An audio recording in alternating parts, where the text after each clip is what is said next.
Fabric पेंटिंगचा जो blouse आहे तो स्टिचिंगसाठी आलेला आहे आणि सुंदर प्रकारची तिने पेंटिंग जी आहे त्याच्यावर केलेली आहे। खास गणपतीसाठी पूर्ण जो फॅब्रिक पेंटिंग येतो तिने कव्हर केलेला आहे आणि हे हँडसाठी केलेलं आहे। तर आता आपण त्याचा पूर्ण कटिंग पाहणार आहोत आणि फायनल लुकसाठी व्हिडिओ कंटिन्यू करा। बऱ्याचदा ब्लाऊजचे शोल्डर जे आहेत बहुतेकांचे डाऊन होतात, तर त्याची परफेक्ट ड्राफ्टिंग जी आहे ती कशी केली जाते जेणेकरून आपले शोल्डर डाऊन जाणार नाहीत। तर व्हिडिओ तो शेवटपर्यंत पहा जेणेकरून तुम्हाला डिटेलमध्ये पूर्ण ड्राफ्टिंग समजेल आणि शोल्डरही परफेक्ट बसतील। आता पूर्ण लेंथ टाकलेली आपण 12.5 आहे, तर +1 केलेला आहे 13.5।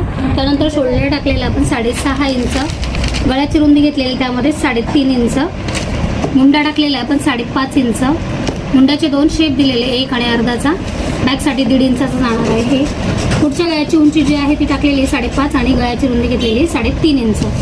त्यानंतर इम्पॉर्टंट पार्ट येतो एपेक्स पॉईंट, इथून टाकलेला आपण 3.5 इंचावर,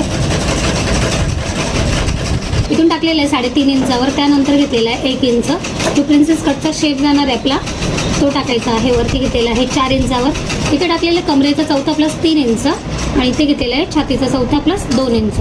त्यानंतर अर्धा इंच जो आहे तो प्रिन्सेस कटच्या शेपसाठी जाणार आहे, स्टिचसाठी, सो अर्धा इंच आपण प्लस केलेला आहे।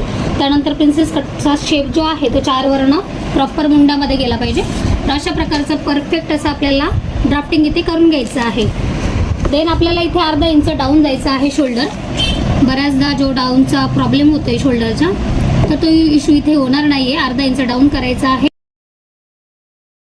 तरी ही बोट नेकची ड्राफ्टिंग असणार आहे 32 साईजची।